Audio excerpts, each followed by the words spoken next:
Hello everyone, welcome to the session. आज बात करने वाले हैं थर्स्टन मेंटल एबिलिटीज़ की। एक्चुअली में ये थ्योरी है प्राइमरी मेंटल एबिलिटी थ्योरी। कुछ 7 तरह की मेंटल एबिलिटीज़ थर्स्टन ने बताई है कि भाई एक इंडिविजुअल में ये 7 एबिलिटीज़ होती है और ये 7 एबिलिटी मिलकर ही, इन 7 एबिलिटीज़ से ही जो है एक इंडिविजुअल का इंटेलिजेंस बनता है।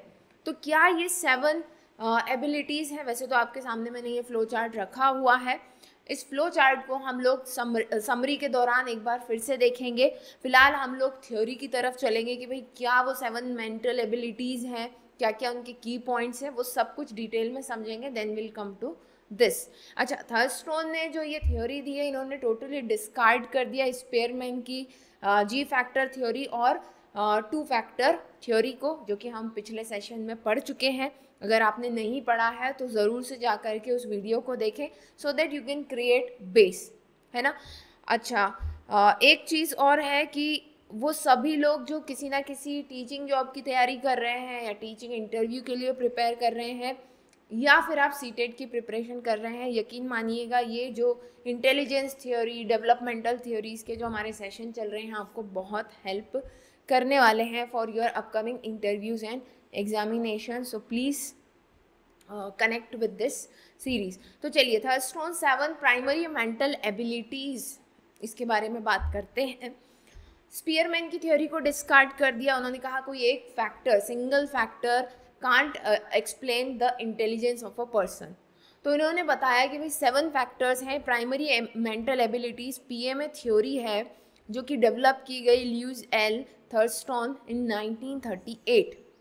ठीक है, किसी भी पर्सन का इंटेलिजेंस ये इन 7 एबिलिटीज से मिल करके बना है और ये एक दूसरे से इंडिपेंडेंट है। ये चीज़ आपको ध्यान देनी है कि थर्स्टन ने क्या कहा कि जो मल्टीपल एबिलिटीज़ है ये एक दूसरे से इंडिपेंडेंट है, एक से दूसरे का कोई लेना देना नहीं है, ये इन्होंने कहा। और ये बात ध्यान में रखना है आपको कि यही बात आगे जा कर के इनका क्रिटिसिज्म बन गई। क्यों बन गई वो हम लोग बात करेंगे। ओके, अच्छा, एक चीज़ यहाँ पर आप और जान लें कि ये जो थ्योरी है इनकी, ये कोई एज डिपेंडेंट नहीं है। ठीक है, नो एज बार, मतलब कि अगर आपको मेरा इंटेलिजेंस पता करना है तो आप मेरी 7 प्राइमरी मेंटल एबिलिटीज़ का टेस्ट ले लीजिए, पता चल जाएगा आपको कि मेरा इंटेलिजेंस क्या है। ऐसे ही आपका, ऐसे एक छोटे बच्चे का, सबका आप इंटेलिजेंस टेस्ट इससे निकाल सकते हैं और आपको पता चल जाएगा कि किस में कौन सी एबिलिटी की कमी है। अकॉर्डिंगली हम उसके ऊपर काम कर सकते हैं। ठीक है, चलिए आएंगे उस पर हम लोग। ओके, सो किसी एज के लिए ये नहीं है, ये वही फ्लो चार्ट है जो हम लोग अभी बाद में डिस्कस करेंगे। But first come to the Thurstone 7 primary mental ability. सबसे पहली एबिलिटी इन्होंने बताई है verbal comprehension, VC। Okay, so verbal comprehension क्या है? The ability to understand and process word. कितनी जल्दी आप वर्ड को समझते हैं और उनको प्रोसेस कर लेते हैं। ठीक है, it involves vocabulary knowledge, reading comprehension and verbal reasoning. ठीक है, तो कई बार आप, कुछ लोगों को आपने देखा होगा कि पैराग्राफ को बस ऊपर ऊपर से ही देखते हैं और आसानी से वो उस पैराग्राफ में जो भी कुछ लिखा है उसको कॉम्प्रहेंड कर देते हैं। ठीक है, that means they are having good verbal comprehension. और इसीलिए आपने देखा होगा कि आजकल जो इसी एबिलिटी का टेस्ट करने के लिए, या आप कह लें कि स्ट्रॉन्ग बनाने के लिए, एग्जामिनेशन में तो खैर टेस्ट ही किया जाता है कि भाई इसमें ये एबिलिटी है या नहीं, राइट। सो टेस्ट पेपर में आजकल आपने देखा होगा, हिंदी हो या इंग्लिश हो, इवन EVS में, है ना, एक पैराग्राफ दिया जाता है जिसमें बच्चों को पढ़ करके फिर उससे रिलेटेड आंसर देने होते हैं। So that test, try to test the verbal comprehension. Okay, now measure through reading test, sentence completion and analogy question. Example क्या हो जाएंगे? Understanding complex passage in a book, comprehending spoken languages. मतलब कि जो कुछ बोला गया है उसको कॉम्प्रहेंड कर लेना, समझ जाना, कॉम्प्लेक्स पैराग्राफ को पढ़ करके उसको अंडरस्टैंड कर लेना। दूसरा है word fluency, right, word fluency, the ability to produce word rapidly in specific context. जैसे कि आपको एक टॉपिक दे दिया गया, अब आपको उससे रिलेटेड बोलना है। ऑब्वियस सी बात है, वर्ड्स की चॉइस भी उस टॉपिक के आसपास की ही होनी चाहिए, है ना। तो फॉर्मल सिचुएशन में है तो कैसे वर्ड्स यूज़ कर रहे हैं, इनफॉर्मल में है तो कैसे यूज़ कर रहे हैं, that is word fluency.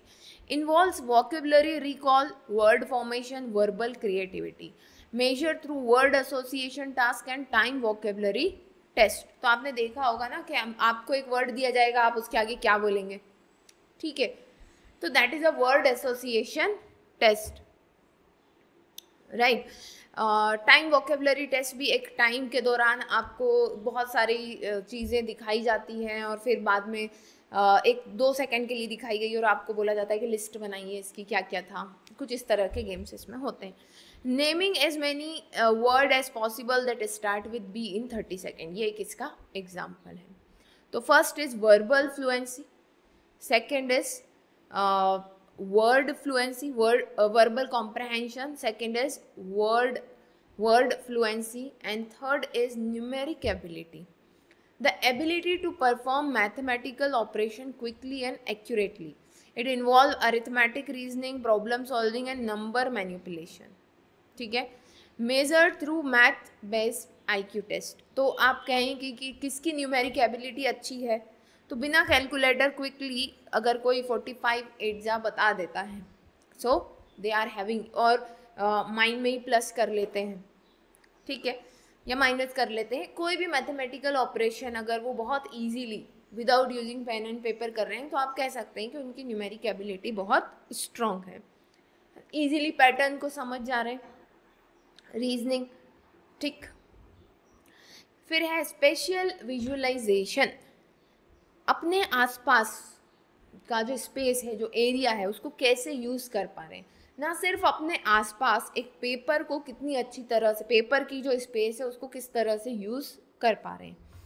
The ability to mentally manipulate and visual object in space, है ना। अगर आप किसी बच्चे को ट्राइंगल दिखाएं और उसे बोलें कि भाई इमेजिन करो कि ये इन्वर्टेड हो गया है, तो क्या वो उस चीज़ को कर पा रहा है, ठीक है। तो विजुअलाइजेशन क्लियर है या नहीं बच्चे का, वो स्पेशल विजुअलाइजेशन में आता है।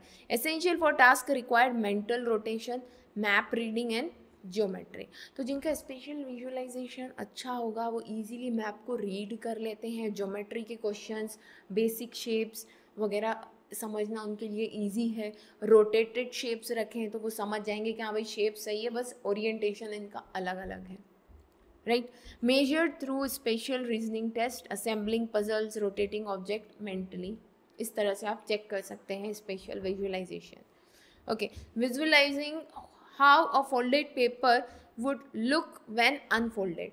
तो आपने देखा होगा, if you are a teacher of maths, तो एनसीईआरटी में एक चैप्टर ही होता है, it's usually 6th 4th 5th से ये इंट्रोड्यूस हो जाता है ना, नेट फॉर्मेशन और शेप का, कि आपको इस तरह से एक, ये तो बहुत कॉमन वाला है, उसमें इस तरह से नेट बना होता है और बोलते हैं कि अब आप विजुअलाइज करो कि क्या इससे एक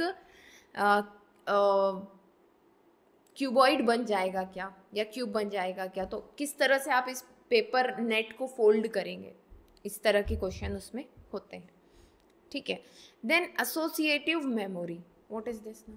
The ability to memorize and recall information related to something, involves learning and retrieving fact, word, images and sequence, measured through memory recall test, paired associated learning task, ठीक है। तो किसी भी संदर्भ में जब आप कोई बात कर रहे हैं और उससे रिलेटेड फैक्ट, आप जैसे मान लीजिए प्राइम मिनिस्टर की ही बात चली, तो बच्चा अगर ये रिकॉल कर पा रहा है फर्स्ट कौन थे, अभी कौन है, इसके पहले कौन थे, सो वो क्या कर रहे हैं, एसोसिएटिव मेमोरी, उस मुद्दे से रिलेटेड जो भी इंफॉर्मेशन है उसको रिकॉल कर पा रहे हैं, ठीक है।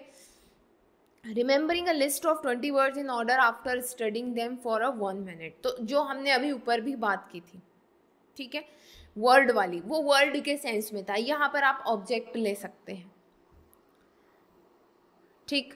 देन परसेप्चुअल स्पीड, कितनी जल्दी जो है आप किसी चीज़ को समझ पा रहे, परसेप्ट कर पा रहे, है ना।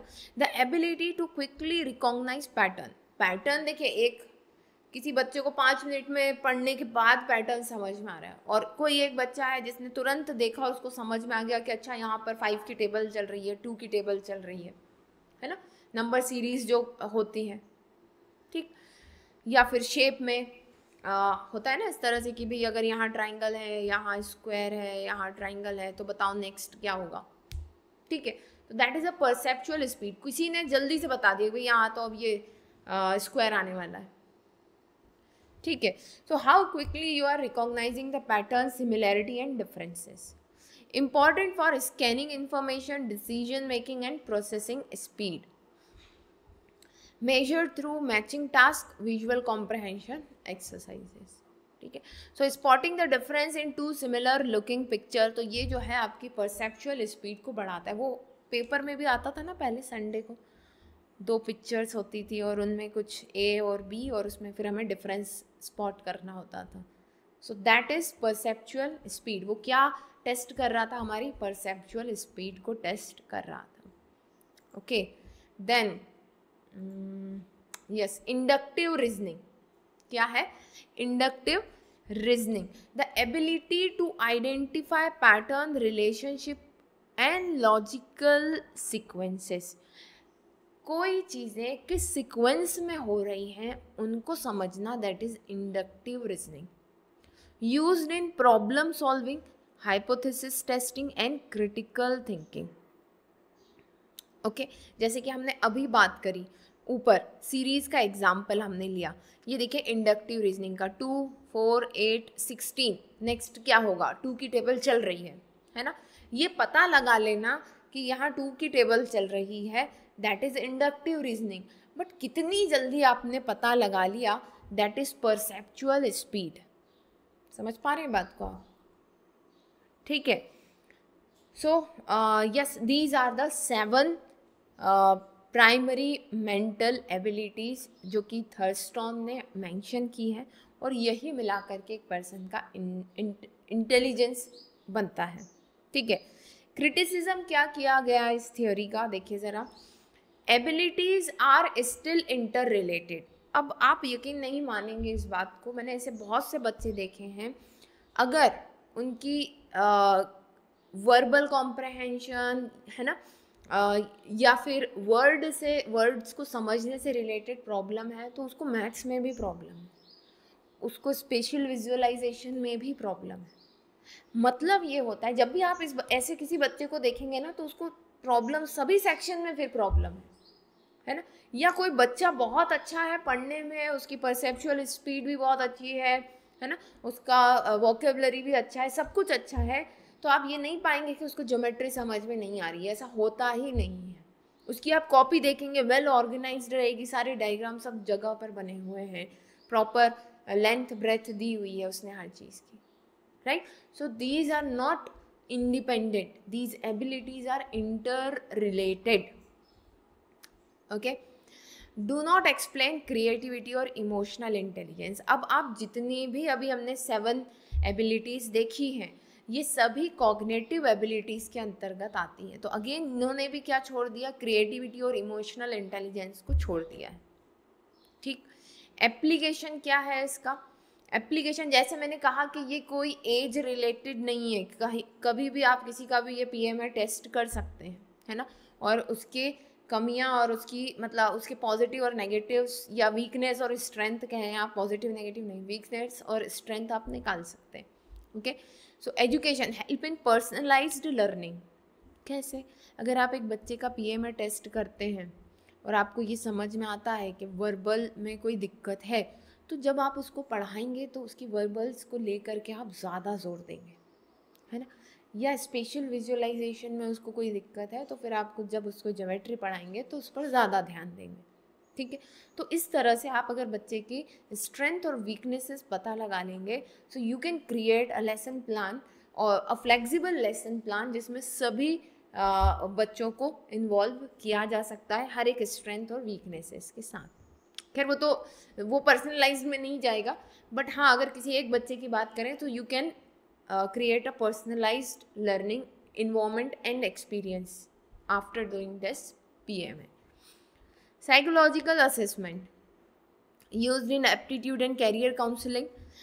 Work place and HR recruitments जब होते हैं एम्प्लॉय के, तो वहाँ पर भी स्किल टेस्ट किए जाते हैं, special skills for architect, numeric ability for accountants.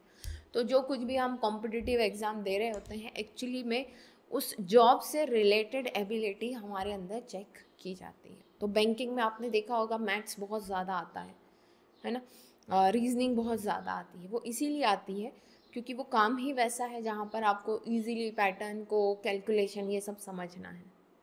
Getting it?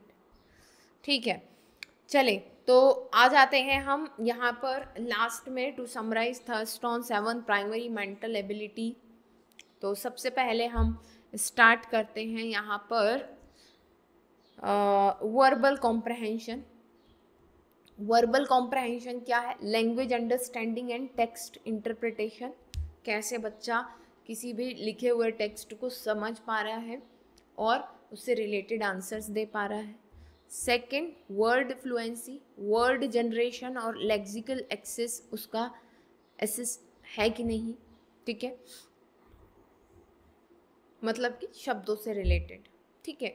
Then उसके बाद आता है एसोसिएटिव मेमोरी। वैसे आप रैंडमली भी पढ़ सकते हैं, ऐसा कुछ नहीं है उसमें, ठीक है। एसोसिएटिव मेमोरी, रिकॉल कर पा रहा है या नहीं, इंफॉर्मेशन को लिंक कर पा रहा है या नहीं वो बच्चा, वो इससे पता चलेगा। बच्चा या कोई एक एडल्ट भी हो सकता है। परसेप्चुअल स्पीड, कितनी जल्दी वो इंफॉर्मेशन को प्रोसेस कर पा रहा है। Pattern recognition and speed of processing of information, ठीक है। Fifth can be a numeric ability, arithmetic skills कैसी हैं उसकी, मैथमेटिकल रीजनिंग्स कैसी हैं, ये न्यूमेरिक एबिलिटी में आएगा। Then special visualisation, 3D visualisation समझ रहा है या नहीं, अपने आसपास के स्पेस का प्रॉपरली यूज़ कर पाता है या नहीं, ठीक है। Then seventh one is the inductive reasoning, pattern analysis और लॉजिकल इन्फेरेंस, लॉजिक लगा पा रहा है कि नहीं, कि अगर मान लीजिए कि 2 के बाद 4, 4 के बाद 8 और 8 के बाद 16 आ रहा है, तो लॉजिक क्या है उसके पीछे वो भी उसको समझ, पैटर्न तो वो समझ गया बट लॉजिक ये समझा पा रहा है कि नहीं वो, कि 2 4 ज़ा 8, ठीक है। तो 2 4 ज़ा 8 क्यों होता है, ये होगा उसका लॉजिकल इन्फेरेंस, ठीक है। चलिए, तो it is all about Thurston 7 primary mental abilities. I hope कि आपको सारी चीज़ें समझ में आई होगी, क्या ये एबिलिटीज़ हैं, क्या इनके यूजेस हैं, एप्लीकेशन कहाँ पर हो सकता है, और इसके क्रिटिसाइज क्यों किया गया, वो जो 2 मेन पॉइंट थे। ओके, चलिए फिर मिलते हैं नेक्स्ट सेशन में, तब तक के लिए best of luck and bye.